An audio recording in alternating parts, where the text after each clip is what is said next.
Olá pessoal, tudo bem com vocês? Vamos iniciar mais uma aula de biologia e hoje nós vamos falar de mais um grupo, mais derivado do que o dos anelídeos que a gente viu na aula passada. Então, os artrópodes, ele é um grupo de animais invertebrados, muito diversificado. Então a gente tem aí mais de 1 milhão de espécies, tá, descritas e catalogadas nesse grupo. Então aqui o que a gente vê de novo, de novidade evolutiva, o próprio nome já vai dizer que artrópodes ele vem do grego, onde significa artro, articulação, e podos, patas, Então aqui a gente já vê uma diferenciação dos grupos anteriores, Então eles, apesar de eles serem um grupo bem diversificado, que a gente vai ver os integrantes, quando a gente fala em artrópodes, vem na nossa cabeça só aranha, Mas não é um grupo muito diverso, Então as espécies elas são bem diferentes umas das outras, mas apesar dessa grande diversidade, eles apresentam muitas características em comum, tá? E a gente vai ver então quais são essas principais características. Então todos são invertebrados, triblásticos, apresentam 3 folhetos embrionários, endoderme, mesoderme e ectoderme. Eles são celomados, O que são seres celomados? Eles possuem uma cavidade corporal revestida por tecido derivado da mesoderma, que é chamada de celoma. E essa cavidade é que vai dar origem aí aos órgãos, vísceras e tudo mais. Possui simetria bilateral, que divide o corpo em 2 partes iguais. Eles apresentam um corpo segmentado, assim como os anelídeos. Então eles têm metameria, Então cada anel, cada segmento que a gente vê é um metâmero, Então corpo segmentado quer dizer metameria. Esse corpo segmentado, em alguns a gente vai ver que é dividido cabeça, tórax e abdômen, tá? Então alguns grupos pode apresentar esse tipo de segmento. Além disso, eles possuem apêndices articulados, Esses apêndices eles se apresentam de formas diversificadas, dependendo da espécie, E com o tempo, esses apêndices eles tornaram-se especializados, Então hoje há apêndices relacionados com a locomoção, defesa, alimentação, função sensorial e até mesmo com a reprodução. E possuem também um exoesqueleto, Então até aqui, até anelídeos, a gente tinha um esqueleto hidrostático. Então aqui a gente já tem a presença de um exoesqueleto, que é o esqueleto externo, tá? Esse exoesqueleto, ele é de quitina, então uma característica muito marcante nesse grupo, tá? Então esse exoesqueleto, que é um esqueleto externo, ele tem a função de proteger o corpo do animal, Além de funcionar como ponto de fixação para os músculos, que vai atuar aí na movimentação dos apêndices e também na perda excessiva de água, tá? Mas tem um lado negativo nesse exoesqueleto, que a gente até vai falar mais à frente. porque esse exoesqueleto ele impede o crescimento do animal. Então ele tem que trocar esse exoesqueleto, né? Então de tempos em tempos, né, ele vai fazer essa troca desse exoesqueleto. E quando acontece essa troca é que o animal cresce, tá? Então ele abandona aquele exoesqueleto e outro surge, né, fazendo com que o animal cresça. Então isso a gente vai ver um pouco mais detalhado logo à frente, tá? Então, a presença desses apêndices, o corpo segmentado e o exoesqueleto, né, que contribuiu, né, para o sucesso desse grupo, tá?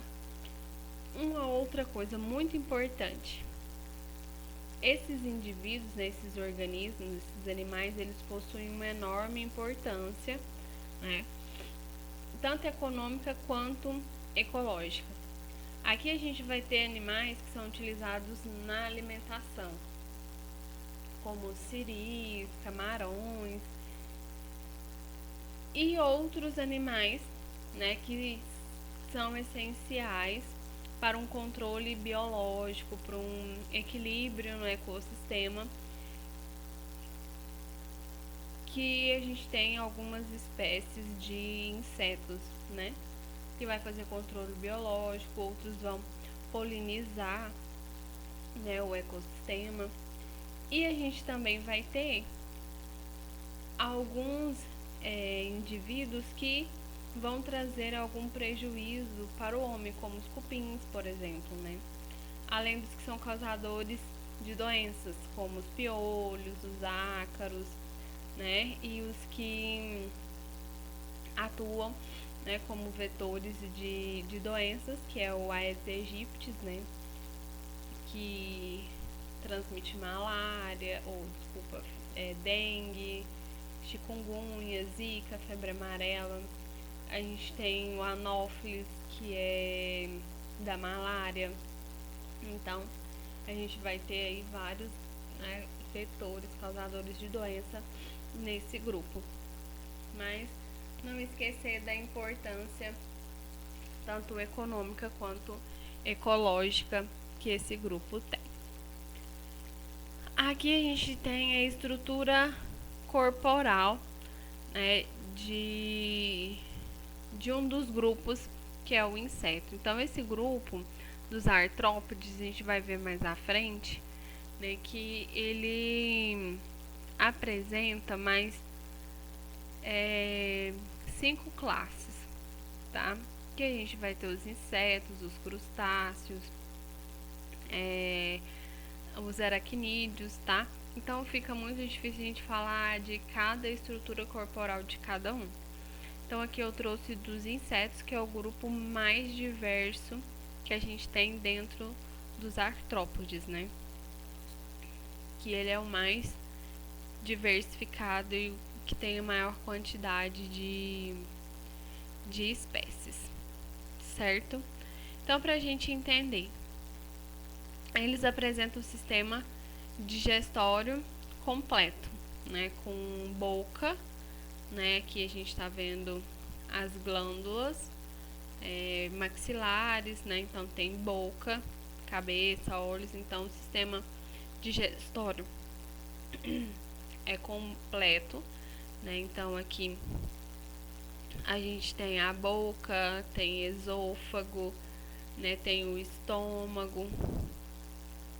E aqui a gente tem o ânus, tá? Então a gente tem um sistema digestório completo. Eles também possuem um sistema nervoso bem desenvolvido. Então a gente tem aqui os olhos, tá? Bem aqui. A gente tem os olhos simples e compostos, né? E órgãos sensoriais, como as antenas, né? Aqui a gente tem antenas e a gente tem alguns pelos, né? Que são sensitivos, que auxilia então nesse sistema nervoso. Possuem nesse sistema nervoso, ele conta com pares de gânglios, tá? Que estão aqui dorsalmente à boca, mas aqui não apareceu, tá? Na imagem. Esses pares de gânglios, eles se conectam por meio de um par de cordão nervosos que se encontram concentrados, né, em cada segmento. Então aqui a gente tem cabeça, tórax, né, e o abdômen. Então em cada desses segmentos a gente vai ter esses cordões nervosos ventrais. Aqui nesse aqui, ó, a gente consegue observar aqui, ó, esse cordão, tá vendo que tá passando aqui e aqui, certo? A excreção, né, o sistema excretor ocorre por meio de glândulas coxais, tá? Também chamadas de glândulas verdes ou dos túbulos de Malpighi. Então vocês vão encontrar muito isso, tá? Então guarda esse nome aí, túbulos de Malpighi. Então é uma característica, tá, desse grupo. Então o sistema excretor ocorre então por essas glândulas dos túbulos de Malpighi, certo? A respiração é realizada pelas traqueias, brânquias, pulmões e até mesmo diretamente pela superfície do corpo. Então isso vai variar de espécie para espécie, tá? Então aqui no inseto, aqui na formiga, essa respiração vai acontecer pelas traqueias, tá?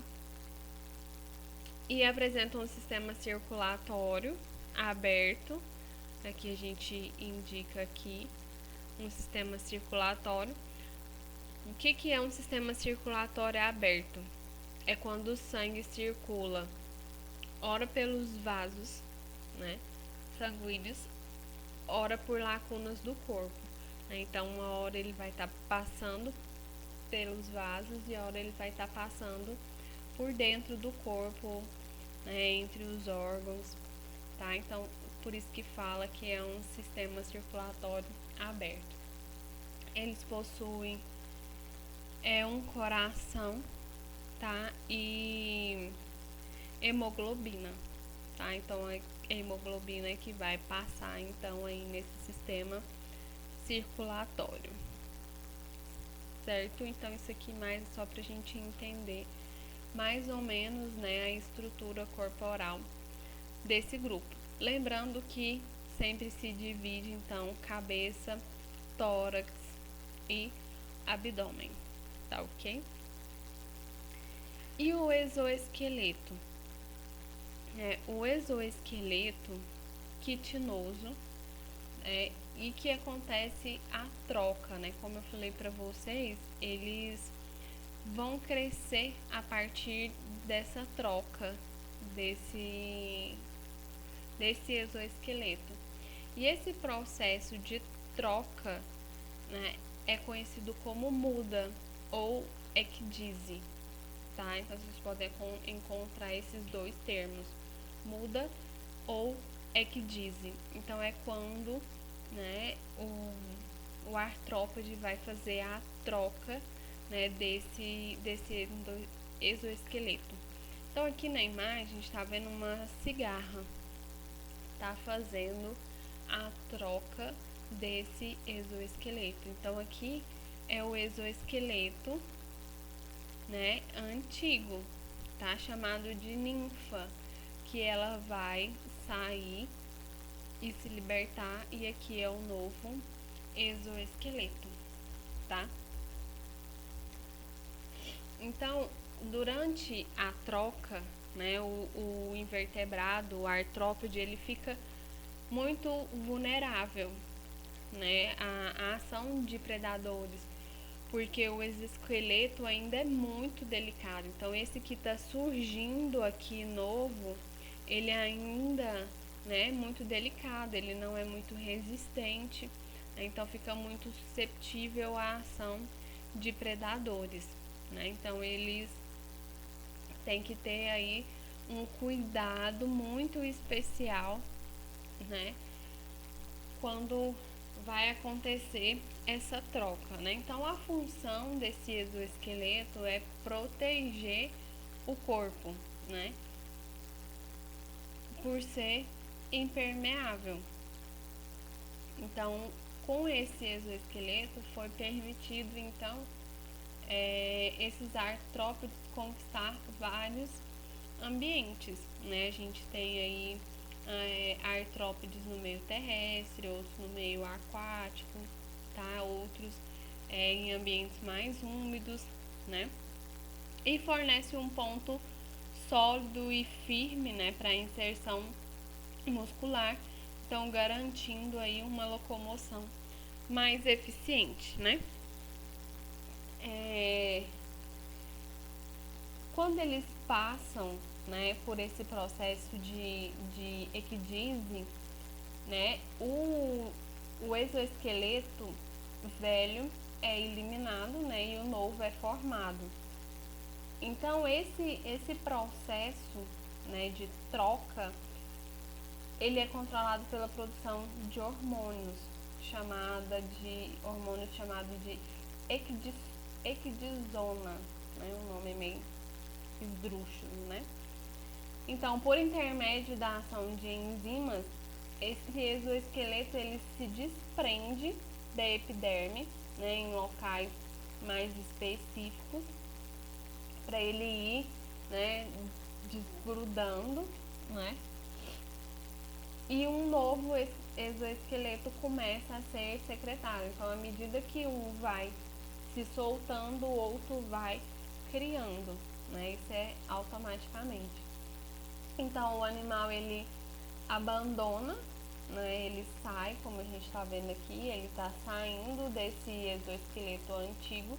Então, ele abandona e expande seu corpo por meio da pressão sanguínea, né? Que com o auxílio do bombeamento de água e de ar, né? Então, como se ele estivesse indo inflando para poder expandir esse novo exoesqueleto.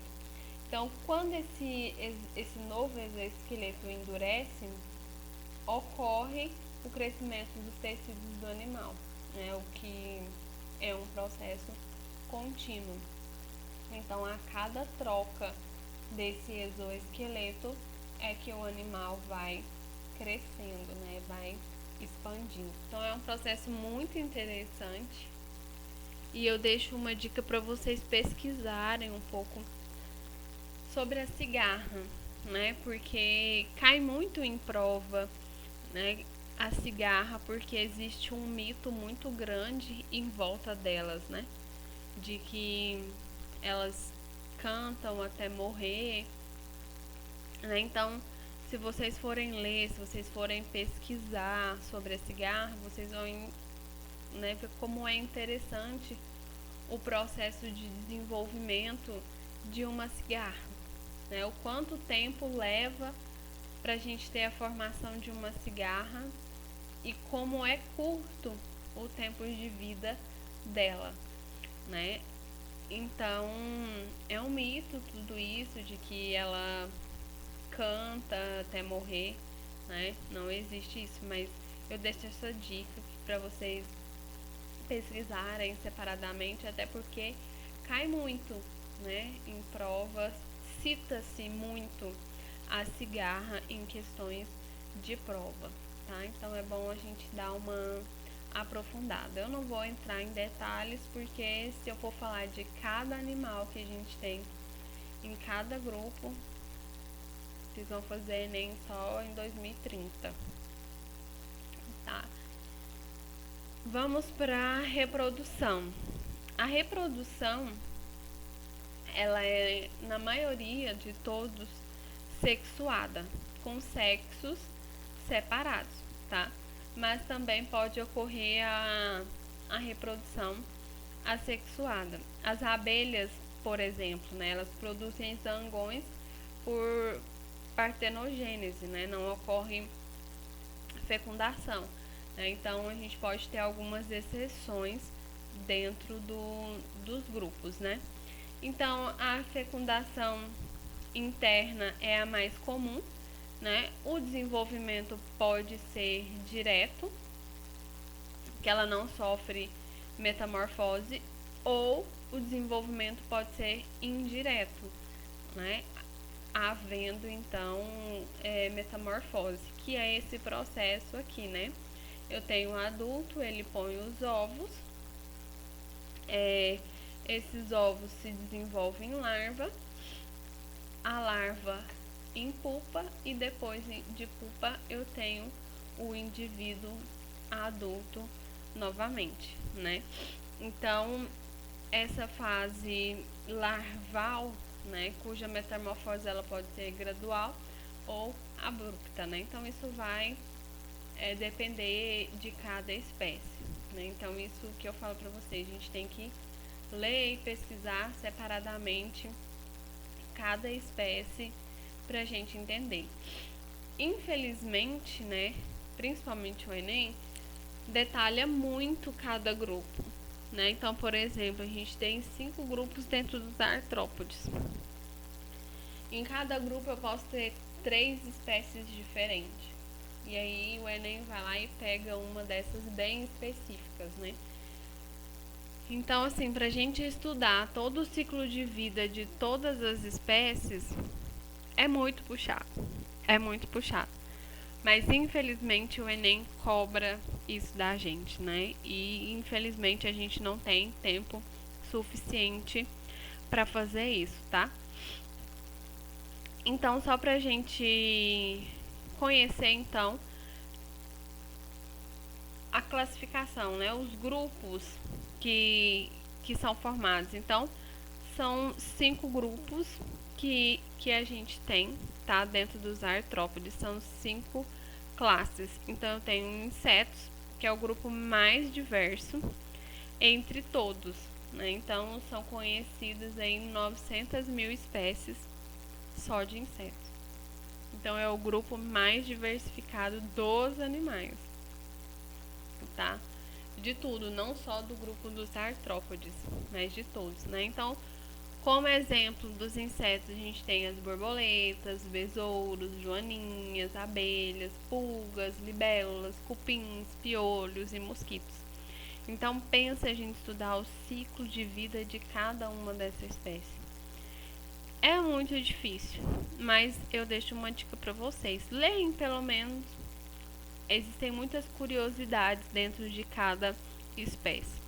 Então, essas curiosidades que são importantes a gente saber, né? Então, aqui nesse grupo, eles vão apresentar o corpo dividido em cabeça, tórax e abdômen, como a gente viu lá no desenho da formiga,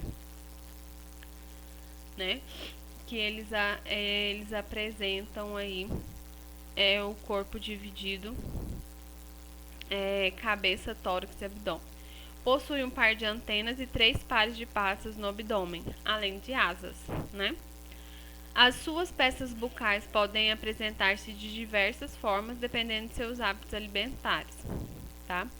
A respiração, como a gente já falou, é traqueal e geralmente apresenta um desenvolvimento indireto, né, com metamorfose. E são encontrados nos mais diversos ambientes, que pode ser terrestre e às vezes até mesmo aquático. Então, esses são os representantes, né? Como eu falei para vocês, a gente precisa pesquisar e ler aí um pouco dentre todos eles, tá? Aqui os aracnídeos, né? que também assim a gente tem muita coisa a ler, a estudar, a entender dos aracnídeos. Então, gente, eu digo para vocês fazerem exercícios, que a forma de vocês estudarem e de conhecer todos esses grupos mais profundamente é praticando exercícios, porque vai aparecer coisas importantes que vocês precisam saber nesses exercícios e vai ter uma direção para vocês pesquisarem e estudarem, tá? Então, os aracnídeos apresentam o corpo dividido em cefalotórax, né? Então, apresenta a cabeça, né? E o tórax fundido. Então, aqui eu tenho a cabeça e o tórax, e aqui eu tenho o abdômen, tá? Não possui antenas e detém 4 pares de patas no cefalotórax. Então, como a cabeça e o tórax são fundidos, então eu falo que, né, eles possuem cefalotórax, né, que aqui é o cefalotórax, certo? As peças bucais são quelíceras, então aqui, ó, a gente tem bem aqui, ó, aqui e aqui, são as quelíceras, tá? E pedipalpos, que auxilia então na alimentação, tá? A respiração também é traqueal, mas também pode ocorrer por pulmões foliáceos, tá?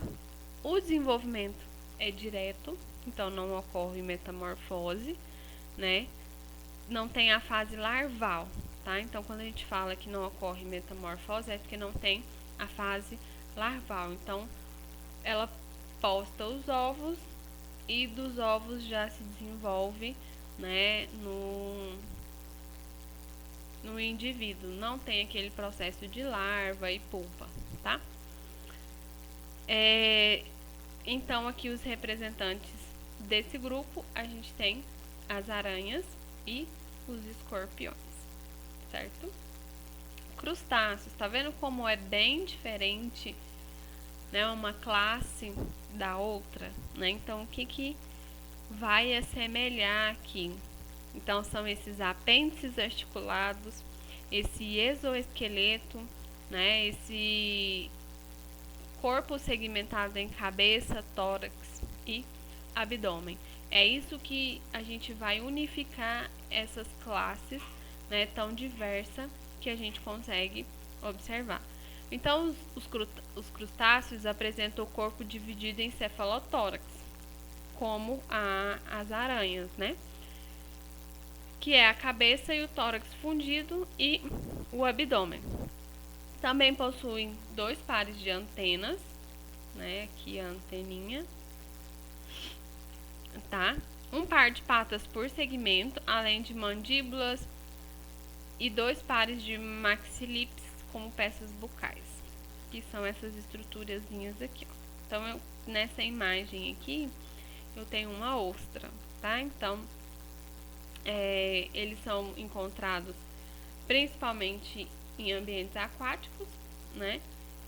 Muito difícil a gente ter aí ser encontrados em terra firme, né? A gente pode ver aí alguns siris andando, mas, né, o ambiente dele mesmo é aquático. Então, como representantes, a gente tem siris, lagostas e camarões. A respiração deles aqui é branquial ou ocorre diretamente pela superfície do corpo, tá? Apresentam um desenvolvimento indireto, né? E, como eu falei para vocês, habitam aí ambientes aquáticos de água doce ou água salgada. Então, aqui todos esses indivíduos, né, têm uma importância econômica, porque eles são utilizados muito na alimentação. Então, nas regiões, né, norte, nordeste, né, muito utilizado aí na culinária. Então, toda a parte litorânea do país, né, faz muito comércio dessas espécies. E um outro grupinho, a gente tem os quilópodes, que são as centopeias e as lacraias. Aqui eles são animais terrestres, né? Gostam de ficar em locais mais quentes, né? Entulhos. Eles apresentam o corpo dividido em cabeça, né? Aqui, ó, cabeça, e o tronco bem longo, né? Possui um par de antenas, aqui as anteninhas, né? Um par de patas por segmento. Então aqui a gente consegue observar, né? Lembrando que isso é uma metameria, né? Então cada segmento aqui é um metâmero. A respiração é traqueal, o desenvolvimento é direto, né? E são animais estritamente terrestres, tá? Então aí não sou muito fã desses animais, não. Aqui diplópodes, pra gente finalizar, que são os piolhos de cobra, né? Também são animais terrestres, apresentam o corpo dividido em cabeça, tórax, né? E o abdômen longo, possui também um par de antenas, bem aqui, ó. 2 pares de patas por segmento. Então, aqui diferente dos quilópodes, que é um par de patas por segmento. Então, os diplópodes, 2 pares de pata por segmento. Apresentam mandíbulas e um par de maxilas como peças bucais. A respiração também é traqueal e o desenvolvimento é direto, certo? Não vou estender muito, porque é muito específico de cada grupo, né? Muito específico de cada espécie. Então eu vou deixar para vocês uma lista de exercícios para vocês praticarem, né? E busquem também na internet aí outros exercícios referente a esse grupo para vocês conhecerem as características específicas de cada espécie. Como eu falei para vocês, né? O Enem ele cobra muito detalhado, então ele vai a fundo em uma espécie. Por exemplo, eu quero falar da cigarra, né? Então a gente tem que ter na cabeça que a cigarra é do grupo dos insetos e está presente no grupo dos artrópodes, né? Então quando eu for falar das aranhas, principalmente das aranhas venenosas, né? Eu tenho que lembrar que está na classe dos aracnídeos dentro do filo dos artrópodes, né? Então vai muito específico, né? Então a gente tem que ter um conhecimento muito amplo, uma leitura muito profunda, né? Pra gente encarar as provas do Enem, tá bom? Então eu deixo para vocês aí uma lista de exercícios. Bons estudos, muito obrigada pela atenção e até a próxima.